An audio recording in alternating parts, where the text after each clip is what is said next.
자, 부가세세 보합니다. 부가세세 보 밀어놨던 거 해요. 10장이라고 되어 있는 데 보세요. 여기서 하면 되지. 그치?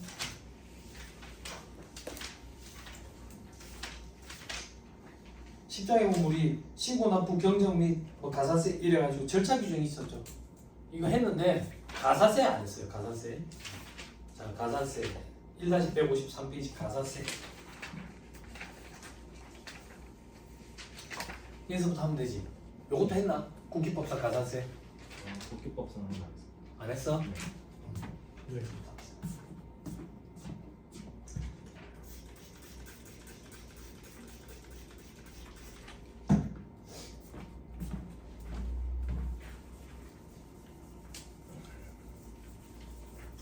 자, 국세기본법상 가산세는 이렇게 생각하면 돼.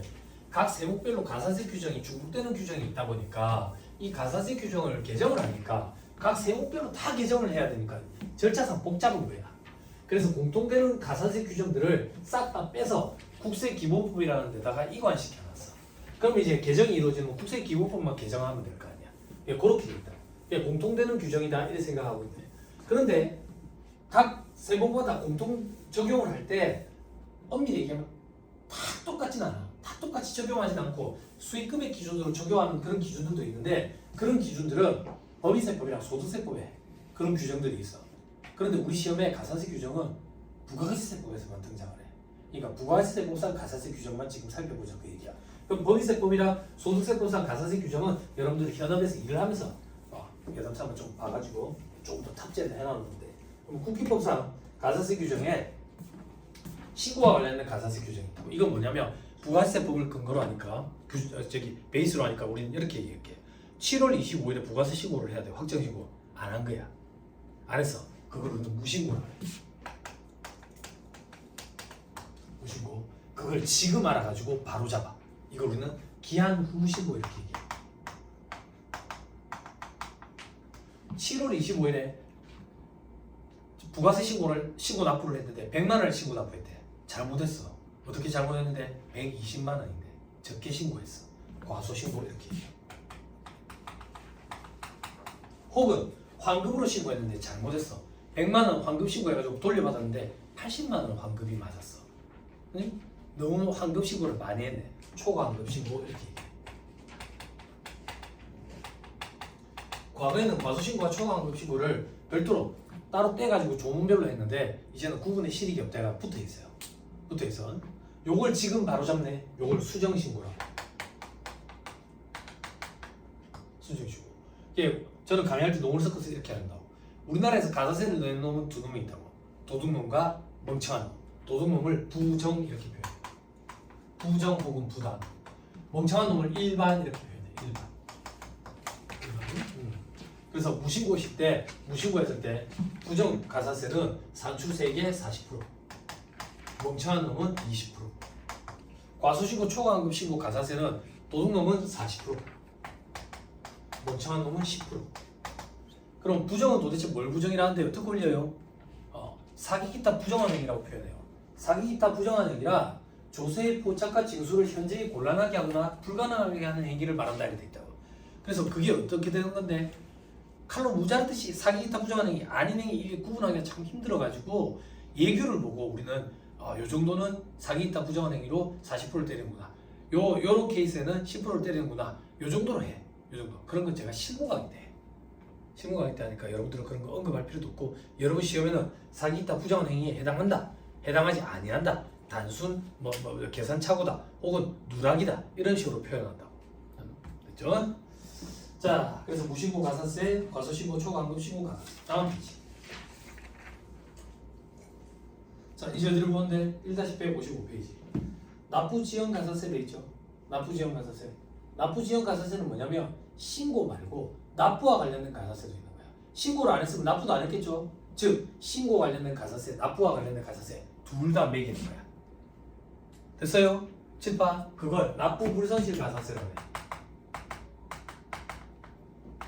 쓰지 마이. 납부 불선실 가산세는 어떻게 매기냐면 납부세액. 납부세액은 웬 말인데 무신고인 경우에는 신고할 때 납부해야 될 세액. 과소신고나 초과환급신고는 바로 잡으면 추가로 더 내야 될 세액이 있지. 그래서 납부세액 혹은 추가 납부세액 이렇게 표현한다고.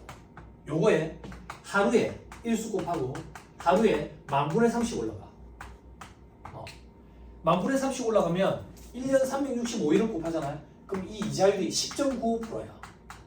너무 무서운 거야. 왜? 5년 뒤에 터지면 납부 불소지 가산세가 55%, 10년 뒤에 터지면 사기기타 부정한 행위는 제척 기간이 10년에 달하거든. 상속 증여세면 15년이야. 그럼 10년 뒤에 터지면 이게 110%니까 너무 무서운 거야. 그래서 세무사에서 자꾸 포럼이 개최되면서 견해를 자꾸 피력해서 이 가산세의 한도를 좀 정하든지 아니면 가산세를 좀 줄이든지 이렇게 해야 된다라는 움직임과 의견들이 계속 주어졌다고. 그런데 이게 갑자기 개정을 일으키는 거야. 개정을 일으키더니 이게 10,000분의 2.5로 바뀌는 거야. 그리고 9%대 후반이거든. 후반. 이게 무슨 개정이냐? 무슨 의미가 있냐? 이랬더니 다음 문제에 또 개정이 일어난 거야. 개정이 어떻게 일어나냐면 국세 징수법이라는 데에 가산금 규정이 있어. 3% 곱하는 가산금 규정이 있다고. 이 가산금은 뭐냐면 국가에서 세금 얼마 내라 라고 고지서를 보내버릴 거야. 그런데도 안 내고 있어. 그때서부터 붙는 게 가산금이야. 가산세랑 달라. 고지하고 난 이후부터 붙는 게 가산금이라고. 이 가산금 규정과 납부 불성시 가산세 규정을 합쳐버린 거야. 합쳐버려가지고 납부 지연 가산세 이렇게 바뀐 거야. 그러면서 요걸 2.2로 또 바꿨어. 10,000분의 2.2, 100,000분의 22 이렇게. 그래서 이 두 개의 규정이 합쳐져가지고 지금은 납부 지연 가산세 이렇게 표현해. 그래서 규정이 보면 좀 복잡해 보여. 복잡해. 근데 과거랑 똑같다라고 생각하면 돼. 자, 미달 납부세, 초과환급세액에 100,000분의 22, 10,000분의 2.2 곱한다고. 거기다가 동그라미 3번에 3% 곱하는 규정이 있죠. 이걸 더한다고 돼 있죠. 근데 괄호 안에 보면 납부 고지서에 따른 납부 기간까지 완납 안 했을 때, 그러니까 과거처럼 고지를 했는데 그때까지 안 내면 그 이후부터 3%를 곱하겠다고. 그 이전에는 요 규정만 적용하는 거예요. 요 규정만. 그래서 현업에 있는 사람들이 앞으로 어떻게 해야 되냐고 막 난감해했는데 과거처럼 똑같이 하면 돼. 현업에서는 왜 과거처럼 똑같이 하면 되는데 고지서를 보내기 전에 재발전해서 수정 신고를 하거든 대부분. 그러면 요 규정만 과거처럼 적용이 되는 거야. 다만 10,000분의 2.2로 바뀌었다. 10,000분의 2. 요 일수 곱하는 규정 가산세에는 원천직수 불성시 가산세. 그 원천직수 불성시 가산세도 10,000분의 3 곱하다가 10,000분의 2.5로 바뀌다가 10,000분의 2.2. 10,000분의 1수 곱하는 거는 전부 다 10,000분의 2.2로 지금 다 바뀌어 있어. 우리 시험에 잘 등장은 안 해. 자, 됐습니다. 이 정도면 돼. 넘어갑니다. 자, 1-156페이지 바로 3번 납부 대리납부 지연 가산세. 대리납부 규정 공부했죠? 요것도 1수 곱하거든. 1수 곱하니까 10,000분의 2.2를 곱하는 거다 이렇게 생각하면 돼. 근데 한도가 있네. 다음 페이지 보니까 한도가 어떻게 되는데 요렇게 읽는 거야. 3%부터 시작해서 50%까지 하루에 10,000분의 2.2씩 올라가네. 요렇게 읽는 거야. 시험에 잘 나오진 않아요. 3%에서 50% 사이에 하루에 10,000분의 2.2씩 올라간다 이렇게. 됐나요? 네. 자, 밑에 이제 부가세, 법상 가산세를 있지. 그죠? 자, 등록 불성실 가산세, 미등록 가산세 1% 기억나죠? 그죠? 타인명의 등록 가산세 1% 기억나죠? 근데 타인의 범위에는 배우자는 안 들어간댔다. 다 했었어요. 밑에 세금계산서 불성실 가산세 기억, 니은, 미발급, 지연 발급, 미발급. 그죠? 동그라미 2번 부신 기재시 1% 했었어요. 넘어갑니다. 안 한 거 위주로 합시다. 그 체크가 다 돼 있죠? 네. 그죠? 체크가 다 돼 있다. 그죠? 여기도 할 필요 없고. 괄호 5번. 신용카드 매출 전표 등 관련 가산세에 돼 있죠? 그죠? 이거는 뭐냐면 매입차별 세금계산서 학계표 불성시 가산세 있지. 그지? 세금계산서 받은 거 학계표에다 기재해가지고 제출을 해야 우리는 매입세 공제를 받을 수 있지. 근데 그게 불성시라면 매입세 공제가 원칙적으로 안 된다 했지. 근데 공제를 해주되 가산세 때리는 규정이 0.5%가 있었지. 근데 이게 세금계산서가 아니라 신용카드 매출전표다 그 얘기야. 그럼 세금계산서 학계표 제출하듯이 신용카드 매출전표 수령명세서라는 걸 제출하거든. 요거를 제대로 안 했대. 그러면 매입세 공제가 안 돼. 근데 매입세 공제 해주되 0.5% 때리는 가산세. 그게 동그라미 1, 2번이야. 그러니까 세금계산서 대신에 신용카드 매출전표로 바꾸면 동그라미 1, 2번에 있는 가산세인 거야. 됐죠? 이게 과거에는 시험에 좀 나왔었어. 왜 시험에 나왔었냐면 가산세를 매입처별 세금계에서 불성시 가산세가 1%였거든. 신용카드 수령 명세서도 1% 가산세를 매기다가 매입처별 세금계에서 학계별 불성시 가산세를 0.5%로 가산세를 낮춰줬어. 근데 세금계산서는 신용카드는 그대로 놔둬가지고 두 개가 어긋났었거든. 이게 똑같이 0.5% 맞춰놔가지고 시험에서 요즘엔 잘 등장을 안 해. 자, 나머지는 볼 필요 없어요. 됐죠? 현금 매출 명세서 이런 거 시험에 안 나와요. 넘어갑니다. 다음 페이지 3번에 중복적용 페이지 보지만 했죠. 2차 소득들도 안 보고 들어가요. 현업에서는 그때그때 중복적용 배제되는 규정을 보고 하는 거예요. 됐죠? 다음 페이지 자료 제출 잘해야 된다. 다음 페이지 질문조사 과태료라는 것도 있구나. 끝! 자, 이제 간이 가세요.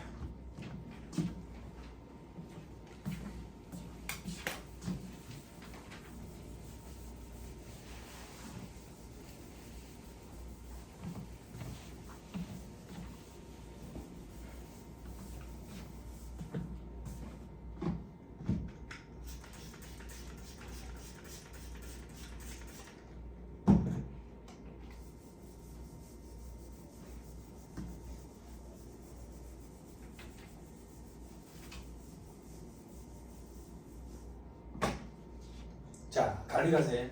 간이가세자의 특징이 있죠.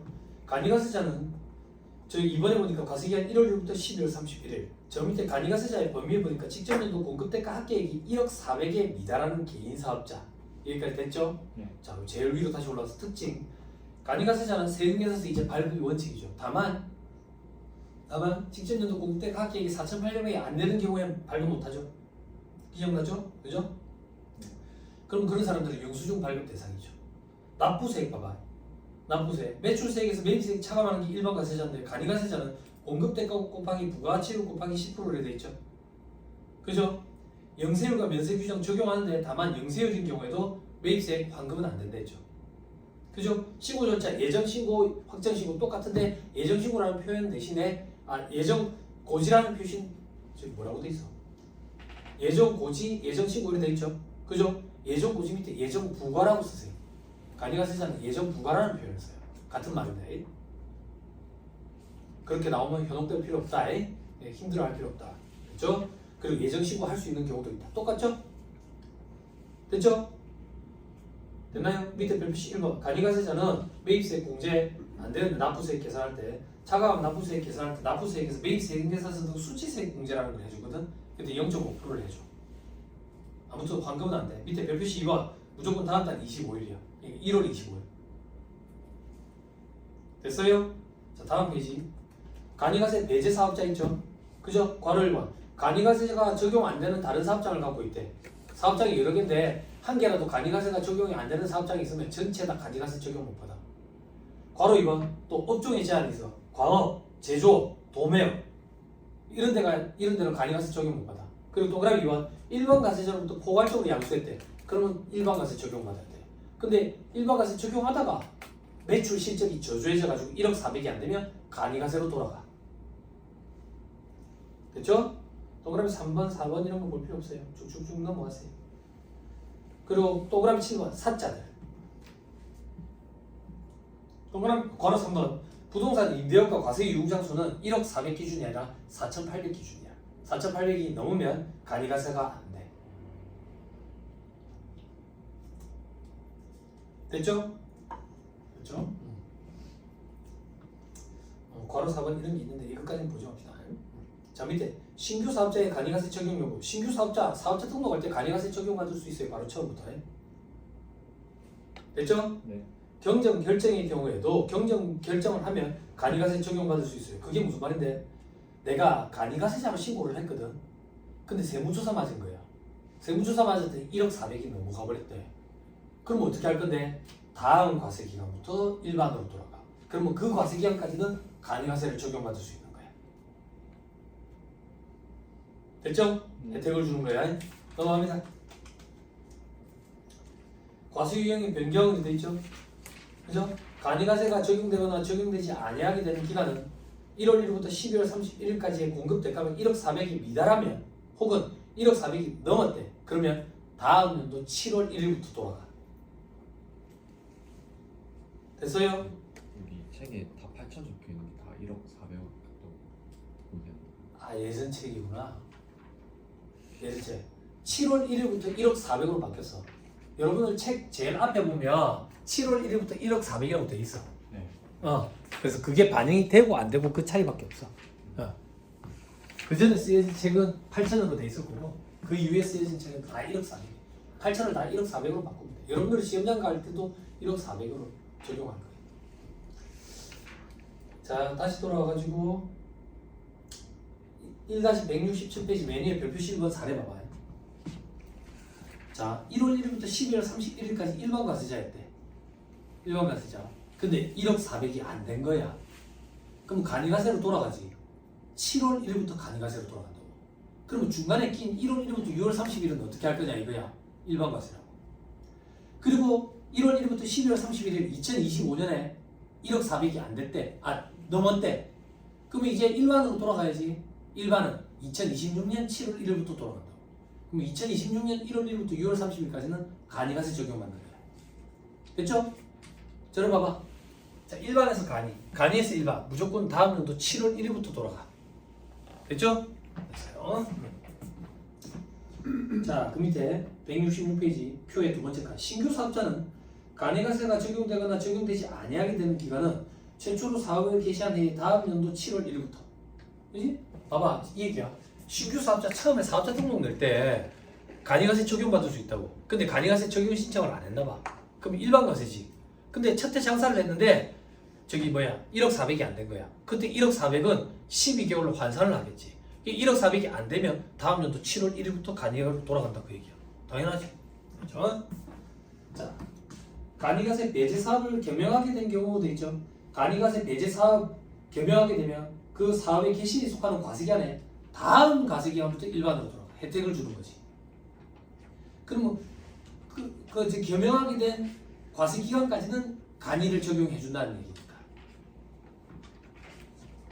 됐죠? 네. 기타 간이가세자가 일반 과세자에 관한 규정을 적용받는 사업자가 신규로 개설한대. 신규로. 그 경우에도 다음부터 일반으로 돌아가. 혜택을 주는 거지. 됐죠? 됐죠? 다음 페이지 넘어갑니다. 변경 절차. 자, 변경 통지. 관할 세무서장은 변경되는 과세기간 개시 20일 전까지. 잠깐만 여러분, 이거 조금 이따 봅시다. 조금 이따 보고.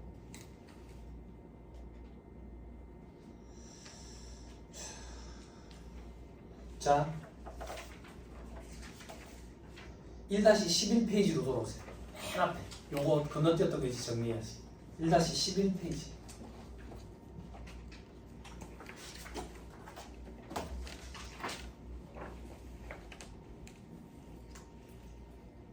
(1-11페이지) 저 밑에 이번에 특례 빈칸 있죠?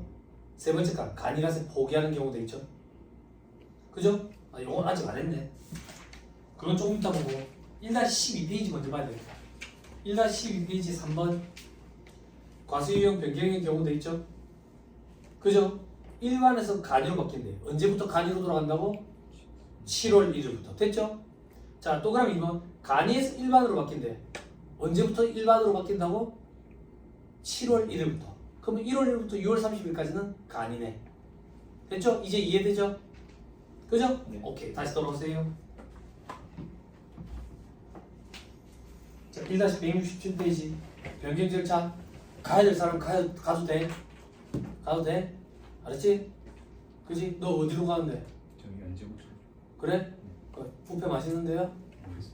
그래. 꼭 안 싸워도 돼? 아주 뷔페에서 맛있는 거 먹어. 자, 변경 절차 봐봐. 변경 통지. 관할 세무서장은 변경되는 과세기간 개시 20일 전까지 변경 사실 통지 우편물을 날라봐.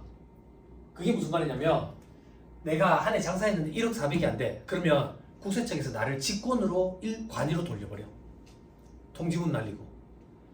통지문. 뭐야, 나는 간이 적용 안 받을 건데 세금계산서 발급 이런 것 때문에 거래 상대방 문제 때문에 나는 계속 일반 적용 받고 싶은데 그러면 간이가세 포기 신청서라는 걸 작성해서 제출해야 돼. 그때 미리 국세청에서 나한테 알려주는데 알려주는 절차가 개시 20일 전까지야. 그런데 여러분 저를 봐봐. 이 20일 암기 못해. 우리 준비해야 될 게 많아서 이런 건 포기하는 거야. 포기. 그리고 사업자 등록증을 정정해서 과세기간 개시 당일까지 발급해준대. 국세청에서 과세기간 개시 당일까지 세금에서 일반 과세자에서 간이 과세자로 바뀌니까 발급을 해준대. 근데 이거 당일 이런 것도 암기 못할 걸. 그냥 아무튼 통지문이 날라오는 거다. 요 정도. 자, 변경의 효력. 일반에서 간이로 돌아간대.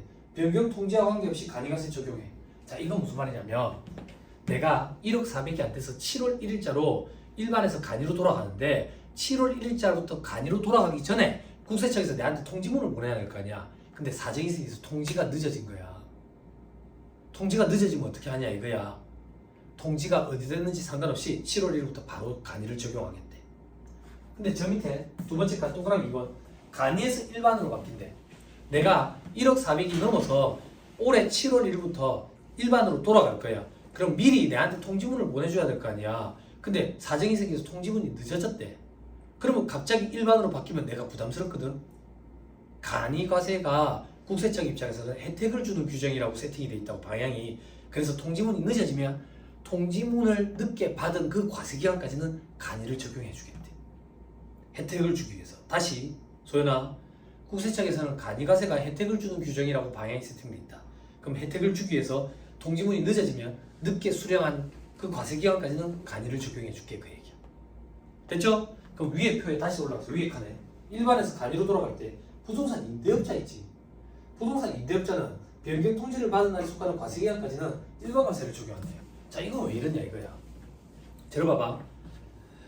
1억 400이 미달하게 돼가지고 올해 7월 1일부터 작년에 1억 400이 미달해서 올해 7월 1일부터 간이로 돌아갈 거야. 간이로. 그러면 변경 통지문이 늦어지면 간이과세 적용받는 게 혜택이기 때문에 변경 통지문이 늦어졌더라도 7월 1일부터 간이과세를 적용해 주는 게 원칙이라고. 근데 만약에 내가 부동산 임대업자래. 부동산 임대업자는 어떤 문제가 생기냐면 일반 과세자일 때는 부동산 임대업자 건물 같은 걸 사가지고 세를 줘. 그럼 건물을 샀을 때 건물은 부가세가 과세가 되니까 매입세 공제를 받을 거 아니야. 그지? 근데 간이과세자는 매입세 공제를 일부밖에 못 받아. 그러면 처음에 매입세 공제를 다 받았는데 간이과세자로 바뀌면 애초부터 간이과세를 적용받아서 매입세 공제를 일부밖에 못 받을 거 아니야. 그 차이 갭만큼 개내야 돼. 일반 과세일 때 매입세 공제 받은 것 중에 대부분을 간이과세자로 바뀌면서 개내야 된다고. 이런 걸 재고 납부세액이라 해. 그래서 간이과세자가 꼭 유리한 건 아니라고 제가 얘기한 적이 있잖아.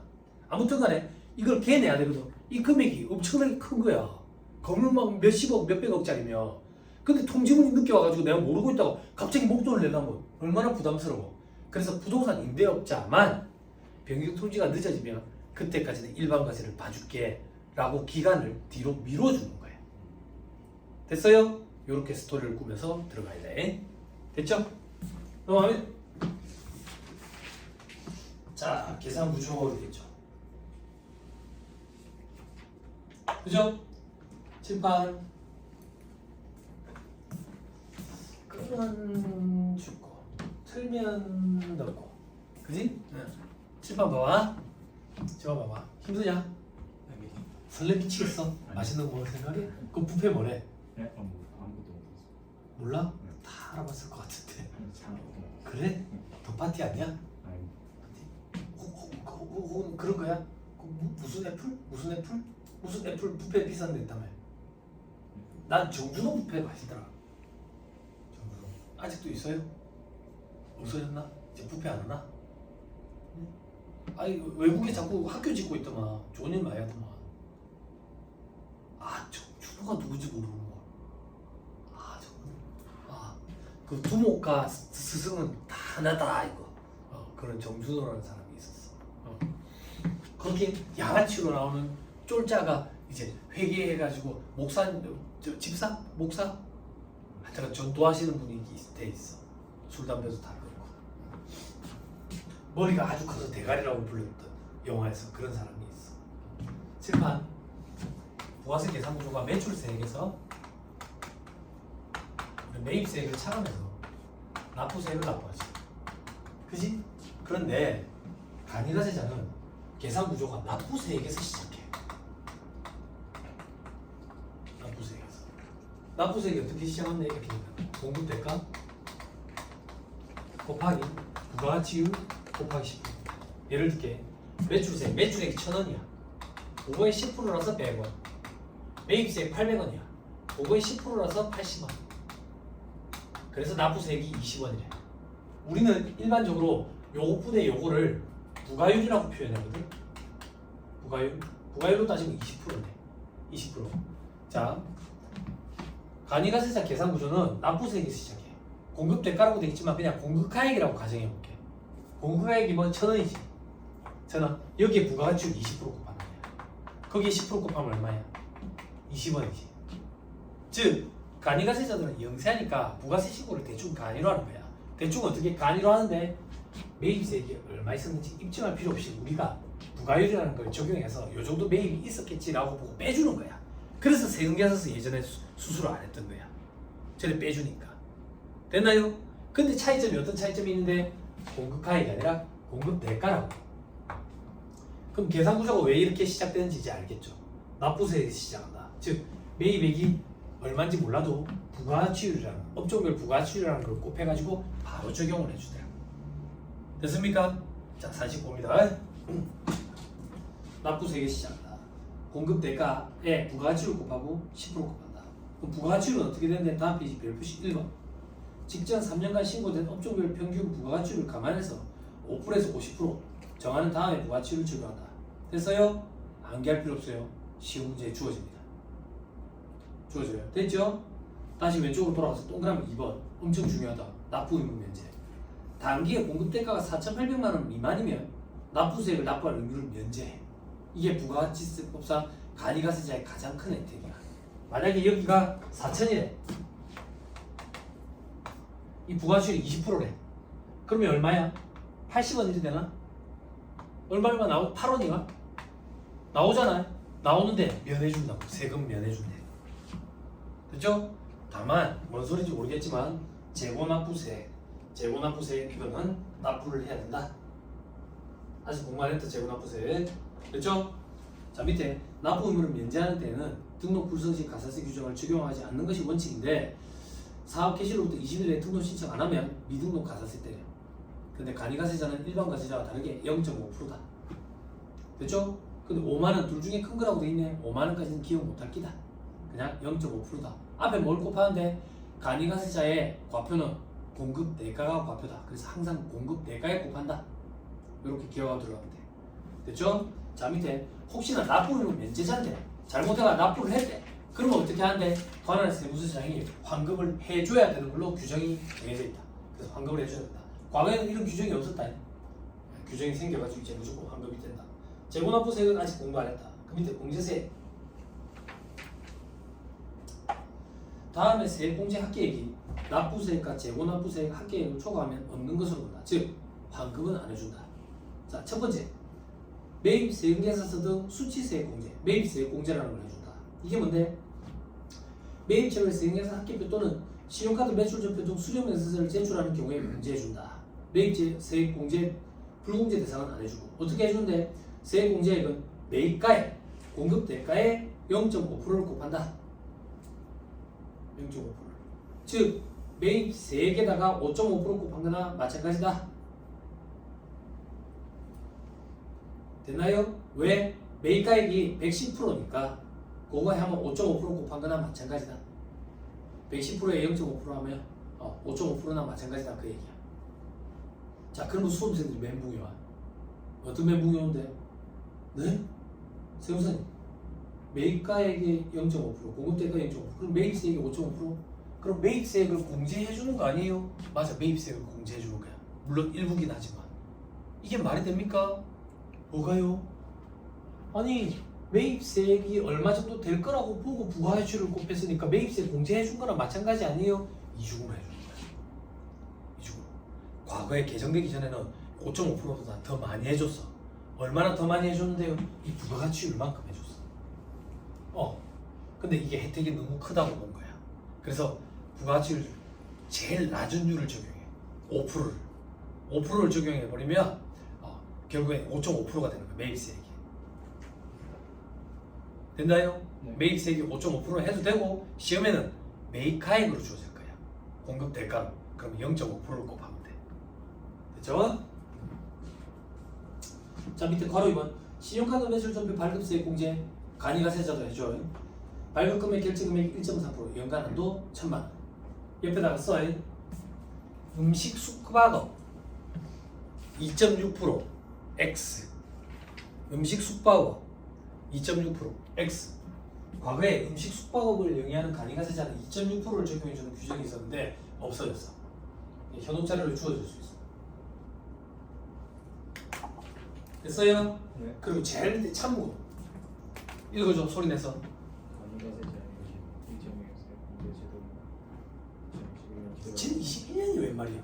그죠? 근데 아직도 등장해요. 의제매입세 공제 안 해줘요. 이제 간이가세자 X표치 꼭 기억하세요. 다시 위로 올라서 괄호 3번 전자세금계산 발급 전송에 대한 세액 공제. 간이가세자도 이제 전자세금계산 발급 의무가 있잖아요. 발급하고 전자로 발급하고 전송을 하면 200원 연간 한도 100만 원 내서 공제를 해준다.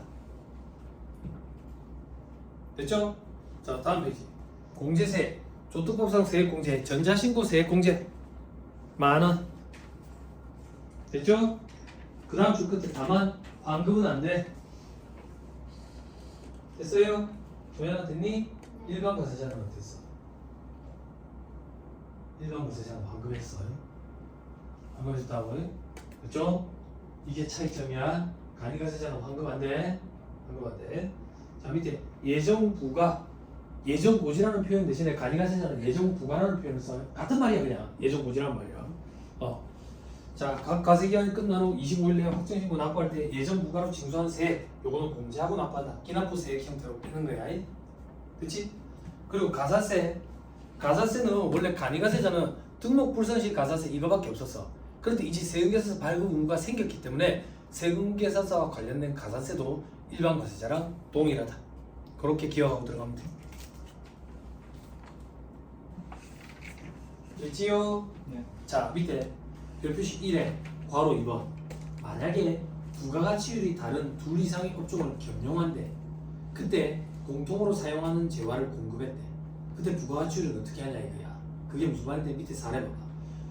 부가가치율 20% 업종이랑 30% 업종 두 개를 하는 거야. 예를 들면 제조업이랑 건설업이랑 이렇게 두 가지를 한다고. 20% 업종이랑 30% 업종. 근데 여기에 공통으로 쓰던 물건이 있어. 이걸 요번에 판대. 그러면 봐봐. 공급 대가의 부가가치로 곱해야 되는데 20%를 곱해야 되는지 30%를 곱해야 되는지 이게 난감하다 이거야. 어떻게 하는 게 원칙인데 실질 기속이 분명한 대로 해야 돼. 건설업에 쓰던 거면 30%를 하면 돼. 30%를. 그지? 그런데 저기 제조업에 쓰던 거면 20%를 하면 된다고. 근데 불분명한 거야. 불분명. 시험에 그게 나온다고. 불분명하면 어떻게 하는데 위에 산식에 보니까 더한다 돼 있죠. 그죠? 평균을 친다고. 어떻게 평균을 치는데 밑에 자 가중 평균을 치는 거야. 20% 업종의 공급 대가가 250원이고 30% 업종의 공급 대가가 250원. 그럼 250, 150분의 150. 30%에는 250, 150분의 250. 그렇게 가중 평균을 쳐서 26.25%를 곱한다 그 얘기야. 가중치를 줘서 평균을 치는 거야. 20% 더하기 30% 꼭 나누기 2 이렇게 하면 산수 평균. 너무 무식하니까 가중 평균 많이 했다. 자본화 이자율도 가중평균이었고 법인세법상 가중평균 차입 이자율도 가중평균이었고 여기도 가중평균이네. 됐죠? 네. 됐나요? 자 밑에 동그라미 2번도 꼭 기억해야 돼. 실질기속이 불분명한 매입세액 30원을 부담했대. 매입세액 30원. 자 이건 어떻게 할 건데 제조업에도 쓸 거고 건설업에도 쓸 매입이 있었던 거야. 요거는 어떻게 할 건데 매입세액의 0.5%. 됐죠? 만약에 공급 대가로 주어지면 5.5%. 이걸 매입세 공제한다고. 요거 꼭 기억해야 돼. 왜 꼭 기억해야 되는데? 과거에는 이 규정이 달랐어. 과거에는 어떻게 달랐냐면 실질 기속이 불분명한데 공급을 하면 가중 평균을 쳤고 실질 기속이 불분명한데 매입을 하잖아요. 그럼 제일 낮은 율을 적용해 줬거든. 제일 낮은 율. 근데 제일 낮은 율이 이거였다. 0.5%. 그래서 요거는 그대로 남아있고 저것만 달라졌어. 실질 기속이 불분명할 때는 제일 낮은 율을 적용하고 나머지는 실질 기속대로 했거든. 실질 기속대로 했다는 얘기는 세금계산서 등 수치세액 공제할 때 업종별 부가가치율 아까 건설업은 뭐 30% 제조분 20% 이런 걸 적용을 했었는데 이제는 실질기속이 분명하든 불분명하든 상관없이 매입과 관련된 세금계산서 수치세액 공제는 무조건 매입세액의 0.5%야. 업종별 부가가치율 이런 거 안 곱해. 무조건 0.5%야. 됐죠? 요것도 개정이 됐어요. 그래서 말문제 보기로 효독자료로 주어질 수 있어요. 매입세액 공제도 업종별 부가가치율을 적용한다 이러면 틀린 소리야. 무조건 0.5%야. 됐죠? 밑에 보면 돼 있잖아. 부가가치율을 고려하지 않고 그래 돼 있잖아. 됐죠? 공급대가의 0.5% 됐습니다. 넘어갑니다. 그래서 괄호 3번 맨 위에 보니까 매입세 공제돼 있죠. 그죠? 뭐 안 분한다 돼 있는데 결국에는 0.5%죠. 그죠? 과거에는 이게 과거에도 이랬대요. 그 공급만 안 분한다. 매입은 무조건 0.5%다. 됐죠? 됐죠? 네. 공급 대가로 주어지면 5.5% 곱하면 되고 세액으로 주어지면 지금 뭐라 얘기해? 자꾸 반대로 얘기한다. 공급 대가로 주어지면 0.5% 곱하면 되고 세액으로 주어지면 5.5% 곱하면 되고 그게 그거야. 그게 그거래. 자 밑에 2027년 이후에는 어쩌고 저쩌고 돼 있는데 2027년이 웬 말이야? 2027년이 안 올 수도 있어. 그지? 자 밑에 이제 신고와 납부. 신고와 납부 저 밑에 내용. 예정 부과와 납부. 관할 세무서장이 직접 과세기하는 납부세액의 50%를 예정 부과라는 표현이 나왔네. 결정해서 7월 10일까지 납부 고지서 발부한다. 그래서 25일까지 징수한다. 7월 25일까지. 다음 페이지 예외 있네. 예정 신고를 할 수 있는 사람이 있다. 실적 부진자, 일반 과세자랑 똑같다. 3분의 1에도 미달하는 자 기억나지? 저 밑에 별표시 3번에 체크 딱 하고. 됐죠? 근데 동그라미 2번이 독특한 특징이다. 동그라미 2번 봐봐. 요거 했는데 예정신고 의무자 예정 부과기간에 세금계산서를 발급한 간이가세자는 요거를 예정신고 납부를 해야 돼. 이게 독특한 규정이랬지. 그지? 왜? 간이가세자 이제 세금계산서 발급이 원칙으로 바뀌면서 봐봐. 내려봐봐. 내가 간이가세자야. 이제 세금계산서 발급을 한다고. 그 내가 얘한테 발급을 했어. 상반기에 발급을 했다고. 그럼 얘도 매입세 공제받아야 될 거 아니야. 그럼 얘는 일반 가세자라고 하면 매입세 공제받으려고 7월 25일에 부가세 신고 납부를 했거든. 근데 나는 간이가세자라고 7월 25일에 부가세 신고 납부를 안 했어. 그럼 세금계산서 내 입장에서는 매출 자료가 국세청에 안 갔지. 얘는 매입 자료가 가지고 공제를 받았지. 그러면 국세청에서 상호 대조하기가 힘들잖아. 그지? 그래서 내가 상반기에 세금계산서 발급한 내역이 있으면 나 상반기 때 부가세 신고 납부를 해야 돼. 그게 동그라미 2번이야. 그래야지 상호 대조가 돼가지고 불부합이 있는지 확인해 볼 거 아니야. 그 얘기야. 그 얘기. 요게 독특한 규정이기 때문에 시험에 말문제 보기를 잘 구성한다고. 됐죠? 자, 그 다음 신고와 납부 25일. 폐업 때에도 다음 달 25일. 저 밑에 별표시 2번. 다만 50만원 미만인 경우는 안 한다. 됐죠? 부가세법, 소득세법, 법인세법 다 기준 50만원이네. 이제 30만원짜리는 없다. 됐나요? 네. 됐죠? 자, 나머지 볼 필요 없어요. 저 밑에 가산세는 일반 가세자랑 똑같다. 다음 페이지 어떤 차이점이 있는데 괄호 1번 등록 불서시 가산세는 반이다. 그리고 공급 대가야 한다. 괄호 2번 세금계산서 불서시 가산세는 일반 가세자랑 똑같다. 괄호 3번 독특한 거 간이가세자만 있다. 세금계산서 미수치 가산세. 세금계산서 발급해야 되는 일반 가세자로부터 물건을 사왔는데 세금계산서를 안 받았대. 그럼 0.5% 가산세를 매기겠다. 일반 가세자는 이런 거 없었다고. 왜? 매입세 공제 자체가 안 되는 거지. 그치? 근데 제 간이가세자는 이런 규정이 있다. 됐죠? 나머지는 일반 가세자랑 똑같다. 중복적용 비세 볼 필요 없다. 간이가세 포기 및 재적용으로 되어 있죠? 그죠? 간이가세 포기할 수 있다. 왜? 누적효과 제거하기 위해서. 그리고 동그라미 2번 세금에서 발급을 못하는 경우에 거래 상대방이 나랑 거래를 기피하는 현상을 완화하기 위해서. 또 영세율 적용할 때 매입세액이 환급이 안 된다고. 이런 것들을 완화하기 위해서 간이가세 포기를 할 수 있다. 그럼 간이가세 포기는 언제 할 수 있는데 동그라미 1번 변경된 과세유형을 적용받으려는 달의 전달 마지막 날까지. 그럼 봐봐라. 내가 12월 1일부터 일반 과세로 돌아가고 싶어. 그럼 간이가세 포기 언제까지 하면 되는데? 11월 30일까지. 전달 마지막 날까지. 됐죠? 됐죠? 동그라미 2번 신규 사업자가 가리가세 포기하고 일반가세 적용받으려고 신고한 경우는 일반가세 규정을 적용받을 수 있다. 이거 무슨 말인데 최초에 사업자 등록 낼 때 일반가세를 하고 싶다. 그러면 일반가세로 사업자 등록 낼 수 있다. 그 얘기야. 최초 사업자 등록 낼 때 가리가세를 적용받고 싶다. 그러면 가리가세를 적용받을 수 있다. 그 얘기라고. 넘어갑니다. 간이가세 포기 후 재적용돼 있지. 간이가세 적용했다, 간이가세 포기했다, 간이가세 재적용했다 왔다 갔다 장난치면 안 되겠지.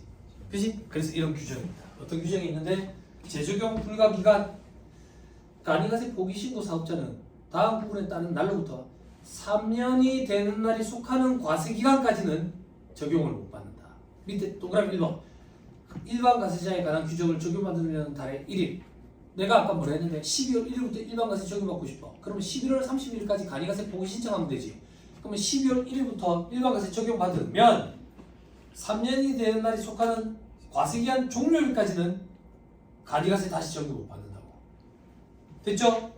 자, 이게 시험에 나오는 수험생들이 힘들어해. 왜? 다음 페이지 정리 봐. 정리의 두 번째 칸에 면세 포기 봐. 면세 포기 신고로부터 3년은 면세 재적용을 못 받아. 간이가세는 3년이 되는 날에 속하는 과세기간까지는 재적용을 못 받아. 3년이냐? 3년이 되는 날에 속하는 과세기간까지냐? 요게 헷갈려. 요걸 잘 정리해야 돼. 됐죠? 네. 말장난 같지 뭐 어쩌겠어. 교수님들 이런 걸 잘. 다시 돌아가서 괄호 이번에 재적용 절차 돼 있지. 3년이 되는 날에 속하는 과세기간이 지난 후에 다시 간이가세 적용을 받으려면 과세기간 개시 10일 전까지 간이가세 적용 신고서를 제출해야 된다 돼 있는데 봐봐 10일 전 이건 못 갖고 간다 우리. 날짜가 너무 많아서 부가세. 그냥 간이가세 적용 신고서라는 걸 미리 제출해야 된다. 요 정도만. 됐어요? 네. 4번에 간이가세 포기 시 과세기간 구분돼 있죠? 그죠? 포기 신고일이 속하는 과세기간 개시일부터 신고일이 속하는 날의 마지막 날까지 간이가세자 과세기간. 저를 봐봐. 11월 30일 포기 신고를 해. 7월 1일부터 11월 30일까지 간이가세 기간. 12월 1일부터 12월 31일까지 일반과세자 과세기간. 그게 동그라미 2번. 신고일이 속하는 달의 다음 달 1일 12월 1일부터 그날이 속하는 과세기간 종료일까지 12월 30일까지 일반과세기자. 들어봐봐. 이걸 왜 나누냐면 간이과세에서 일반과세로 돌아가면 과세 유형이 변경되기 때문에 부가세 확정을 신고를 해야 돼. 그럼 7월 1일부터 1월 1일부터 11월 30일 것까지는 간이과세자라 해가지고 다음 달 25일까지 부가세 신고를 해야 돼. 그리고 12월 1일부터 12월 30일 것까지는 일반과세자로 해서 다음 달 25일까지 부가세 신고를 또 해야 되고. 됐어요? 네. 그것 때문에 이렇게 날짜를 정하는 거야. 자, 앞에 확인하러 가자.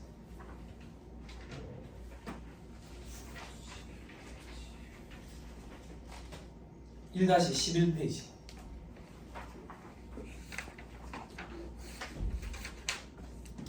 자, 1-11페이지 2번에 특례돼 있죠. 그때 세 번째 칸 간이가세 포기하는 경우 해당 과세기간 개시일부터 포기 신고일이 속하는 달의 마지막 날 11월 30일까지 요때가 한 개 과세기간. 동그라미 2번 12월 1일부터 12월 31일까지 그게 일반 과세자 과세기간 또 한 개. 됐어요? 네. 다 했습니다. 마무리할게요.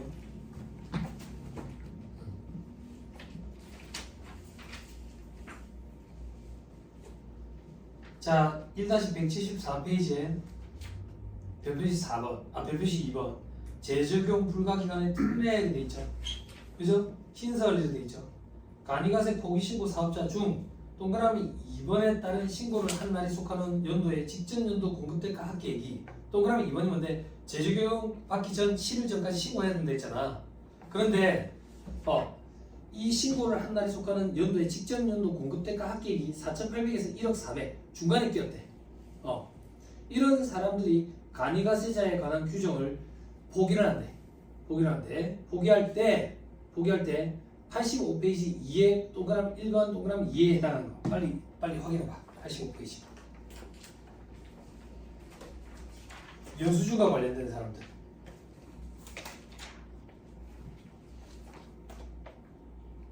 (85페이지) 괄호 2번에 동그라미 1, 2 바로 이번에 동그라미 1, 2가 누군데?